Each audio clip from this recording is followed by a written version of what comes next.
Students, जैसा कि हमारा जो विषय चल रहा है वो है सहज स्वीकारा है। आज इस कविता का हम सारांश जानेंगे। सर्वप्रथम हम इसका सारांश जान लेते हैं। गजानन माधव मुक्तिबोध नई कविता के प्रमुख कवि है। वे लंबी कविताओं के कवि हैं। सहज स्वीकारा है मुक्तिबोध की छोटी कविता जो छायावादी चेतना से प्रेरित है। इस कविता में कवि ने जीवन में मनुष्य को सुख दुख, राग विराग, हर्ष विषाद, आशा निराशा, संघर्ष अवसाद, उठा पटक आदि भाव को खुशी खुशी से स्वीकार करने की प्रेरणा दी है। इसके साथ यह कविता उस विशिष्ट व्यक्ति या सत्ता की ओर संकेत करती है जिससे कवि को प्रेरणा प्राप्त हो। कवि उस विशिष्ट सत्ता को संबोधन करके कहते हैं कि मेरे जीवन में जो कुछ भी सुख दुख, राग विराग, संघर्ष अवसाद, हर्ष विषाद आदि जो कुछ भी मुझे प्राप्त हुआ है उसको मैंने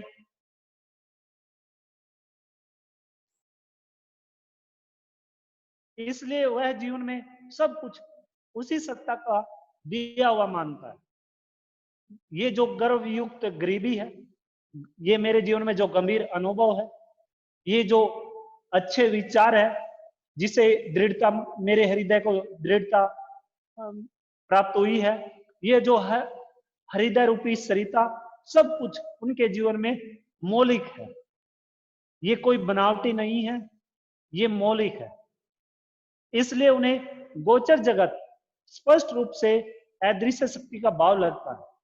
वे सोचते हैं कि न जाने उस असीम सत्ता से उनका क्या रिश्ता नाता है। वे बार बार उनके प्रति प्रेम रूपी झरने को खत्म करना चाहते हैं, लेकिन वह बार बार अपने आप भर जाता है, जिसे चाहकर भी वे समाप्त नहीं कर सकते। उन्हें रात्रि में धरती पर मुस्कुराते चांद की भांति अपने ऊपर असीम सत्ता का चेहरा मुस्कुराता हुआ देखता है। कवि बार बार उस प्रभु से अपनी भूल के लिए दंड चाहते हैं। वे दक्षिण ध्रुव पर स्थित अमावस्या में पूर्ण रूप से डूब जाना चाहते हैं, क्योंकि उन्हें अब प्रभु द्वारा ढका और गिरा हुआ सुंदर प्रकाश सहन नहीं होता। अब उन्हें ममता रूपी बादलों की कोमलता भी हृदय में पीड़ा पहुंचाती है। उनकी आत्मा कमजोर और शक्तिहीन हो गई है, इसलिए होनी को देखकर उनका हृदय छटपटाने लगता है। अब तो स्थिति यह है कि उन्हें दुखों को बहलाने और सहलाने वाली आत्मीयता भी सहन नहीं होती।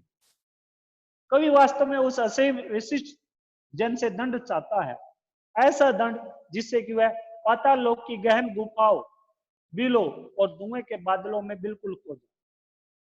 लेकिन वहां भी उन्हें प्रभु का सहारा ही दिखता है, इसलिए वह अपना सब कुछ उसी सत्ता को स्वीकार करते हैं और जो कुछ उस सत्ता ने सुख दुख, राग विराग, संघर्ष अवसाद, आशा निराशा आदि प्रदान किए हैं, उन्हें खुशी खुशी स्वीकार करते हैं।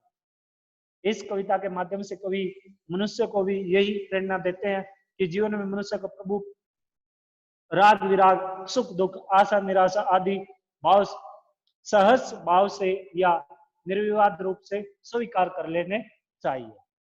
ठीक है भाई, आप शुरू करते हैं हम कविता को। सहज स्वीकारा है। सहज का अर्थ होता है खुशी से या आसानी से। स्वीकारा स्वीकार कर लेना, अंगीकार कर लेना, मान लेना। तो इन पंक्तियों की देखिए, जिंदगी में जो कुछ है, जो भी है, सहज स्वीकारा है, इसलिए कि जो कुछ भी मेरा है वह तुम्हें प्यारा है। गर्बीली गरीबी यह है, ये गंभीर अनुभव से, यह विचार वैभव सब, दृढ़ता यह है, भीतर की सरिता यह है, अभिनव सब, मौलिक है, मौलिक है। इसलिए कि पल पल में जो कुछ भी जागृत है, अपलक है, संवेदन तुम्हारा है। सर्वप्रथम कठिन शब्दों के अर्थ जान लीजिएगा। सहर्ष होता है खुशी खुशी से या आसानी से। स्वीकारा स्वीकार कर ले। गर्भिली गर्व से युक्त। विचार वैभव, विचार रूपी ऐश्वर्य या चिंतन मनन करना। भीतर की सरिता, आंतरिक नदी या मन में उत्पन्न होने वाले भाव रूपी नदी, रूपक अलंकार है इन शब्दों में, ठीक है भाई। मौलिक, मूल रूप से। जागृत, जागृत करना, जीवित रखना। अपलक, बिना पलक झपके, यानी कि एक तक, लगातार। संवेदन, सुख दुख की अनुभूति प्राप्त करना। तो कवि ने इन पंक्तियों में असीम सत्ता को, असीम सत्ता से अभिप्राय परमपिता परमात्मा से, उस परमपिता परमात्मा को संबोधित करते हुए कवि कहते हैं कि हे प्रभु, हे मालिक, जिंदगी में जो कुछ है, जो भी है, मेरी जिंदगी में जो सुख दुख, राग विराग, आशा निराशा, उठा पटक आदि जो है, उनको मैंने सहज स्वीकारा है, उन्हें मैंने खुशी खुशी से स्वीकार किया। जो कुछ है, जो भी है से अभिप्राय है सुख दुखों से, आशा निराशा से, राग वैराग्य से, उठा पटक से, उपलब्धियों से, कमजोरियों से, ठीक है। कवि के जीवन में ये चीजें जैसे ही कवि को प्राप्त हुई है, कवि ने चाहे वो राग सुख प्राप्त हुआ हो, चाहे वो दुख के रूप में कवि अपना जीवन व्यतीत कर रहे हैं, या फिर राग के रूप में या वैराग्य के रूप में, या कवि का जीवन आशा के रूप में व्यतीत हो रहा है या निराशा के रूप में, इन्हें कवि ने हंसते हंसते स्वीकार किया, क्योंकि कवि ऐसा मानते हैं कि ये परमपिता परमात्मा की देन है। अर्थात मेरे जीवन में जो और जैसी भी परिस्थितियां आई, उनको मैंने खुशी से स्वीकार किया। इस जीवन में जो कुछ भी मेरे पास है, इसलिए कि जो कुछ भी मेरा है वह तुम्हें प्यारा। अब आगे कवि उस परमपिता परमात्मा को संबोधित करते हुए कहते हैं कि इस जीवन में जो कुछ भी मेरे पास है वह सब तुम्हें प्यारा है। अर्थात कवि कहता है कि मैंने अपने जीवन में उसी चीज को संचित किया है जो आपको सबसे प्रिय लगता है, यानी कि मैंने अपने जीवन में उसी चीज को अपने पास रखा है जो आपको प्रिय लगे। आगे कवि बताते हुए कहते हैं, गर्बीली गरीबी यह है, व्याकरण की आवृत्ति से अनुप्रास अलंकार है भाई।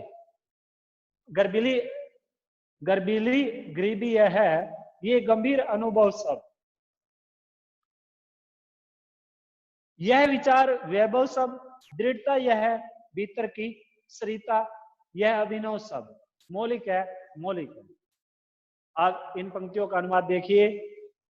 आगे कवि बताते हुए कहते हैं कि गर्व से युक्त ये गरीबी, ये जीवन के गंभीर अनुभव, और ये चिंतन मनन, और ये मेरे जीवन में जो श्रेष्ठ विचार है, ये जो मेरी व्यक्तिगत मजबूती है, ये जो मन में उत्पन्न होने वाली भाव रूपी नदी, ये सब कुछ मौलिक हैं। ये कोई, इनमें कोई भी किसी भी तरह से किसी प्रकार की बनावटीपन नहीं है, यानी कि ये गड़े हुए हैं, ये किसी तरह से कोई बनावटीपन इनके अंदर बिल्कुल भी नहीं है, ठीक है भाई। आगे देखिए अगली पंक्ति की व्याख्या। इसलिए कि पल पल में, पल पल ये पल पल जो शब्द है दो बार आया है, तो पुनरुक्ति प्रकाश अलंकार है। इसलिए कि पल पल में जो कुछ भी जागृत है, अपलक है, संवेदन तुम्हारा है, हे प्रभु इस जगत में। अब आगे कवि कहते हुए कहते हैं कि हे मालिक, हे स्वामी, इस जगत में हर पल जो कुछ भी दिखाई देता है, और जो कुछ भी प्रकाशित होता है, और जो कुछ दिखाई नहीं देता, वो इस जगत में तुम्हारे द्वारा ही, तुम्हारी ही देन है। अर्थात इस जगत में तुम्हारी ही संवेदना है। कहना तो ये है कवि का कि तुम्हारे सुख दुख की अनुभूति होती है इन सभी में, जो दिखाई दे, जो दिखाई न दे, इन सभी में सुख दुख की अनुभूति होती है, यानी कि आप ही के द्वारा ये सब कुछ आप ही की देन है। जो दृश्य आगे कवि कहते हैं कि हे मालिक, हे प्रभु, ये जो गोचर और अगोचर जगत है, ये आपके द्वारा ही निर्माण किया गया है।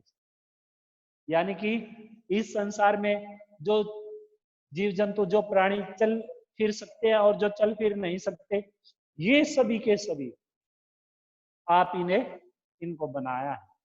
ये सब कुछ आप ही की देन है। ठीक है भाई। अब इस पूरे पद्यांश का काव्य सौंदर्य देख लीजिएगा। सर्वप्रथम रहस्यवादी भावना का चित्रण है इस पूरे पद्यांश में। खड़ी बोली का प्रयोग किया है कवि ने। संस्कृत के तत्सम, तद्भव और विदेशी भाषाओं के शब्दों का भी प्रयोग किया है। शांत रस विद्यमान है। अनुप्रासपद मैत्री रूपक स्वर मैत्री अलंकारों की छटा है, क्योंकि गर्बीली गरीबी ई वर्ण की आवृत्ति हुई है अंत में, तो स्वर मैत्री है। और बिंब योजना तो आपको पता है ही, अत्यंत सरल है। ठीक है भाई। और लक्षणा सरशक्ति का सारा दिया गया है। प्रसाद गुण विद्यमान है। ठीक है। अब आगे चलिए भाई, अगले पद की व्याख्या देखिए। जाने क्या रिश्ता है, जाने क्या नाता है, जितना भी उड़ेलता हूं बर फिर आता है। दिल में क्या जरना है, मीठे पानी का सोता है। भीतर वह है, ऊपर तुम, मुस्काता चांद ज्यों धरती पर रात है। मुझ पर क्यों तुम्हारा ही खिलता हुआ चेहरा है। कठिन शब्दों के अर्थ जान लीजिएगा, साथ के साथ में लिखते जाना। उड़ेलता हूं, खाली करना। उड़ेलता हूं का अर्थ क्या होगा, खाली करना या बिखेरना। सोता, सोता का अर्थ होता है स्रोत। मुस्काता, मुस्कुराना। आप इन पंक्तियों में कवि ने रहस्यवादी चेतना का परिचय देते हुए मनुष्य और परमात्मा के अटूट संबंध के बारे में बताया है। इन पंक्तियों में कवि ने रहस्यवादी चेतना का परिचय देते हुए मनुष्य और परमात्मा के अटूट संबंध के बारे में बताया। ठीक है भाई। अब क्या बताया कवि ने उस अटूट संबंध के बारे में, देखिए। जाने क्या रिश्ता है, जाने क्या नाता है। कवि परमपिता परमात्मा को संबोधित करते हुए कहते हैं कि हे परमपिता परमात्मा, मैं नहीं जानता कि मेरा आपके साथ क्या रिश्ता नाता है, मेरा आपसे क्या संबंध है, अर्थात मेरा आपके साथ अटूट संबंध है। जितना भी उड़ेलता हूं बर फिर आता है, और दिल में न जाने कौन सा प्रेम रूपी झरना मौजूद है। दिल में क्या झरना है, मीठे पानी का सोता है। प्रश्न अलंकार है कि दिल में, मेरे दिल में न मौजूद है। ठीक है भाई। मैं इस झरने को जितनी बार भी खाली करने की कोशिश करता हूं, ये बार बार अपने आप ही उतना ही भर जाता है। कवि का अभिप्राय यह है कि आपके प्रति मेरे हृदय में प्रेम रूपी झरना प्रवाहित हो रहा है, और मैं इस झरने को बार बार खाली करने का प्रयास कर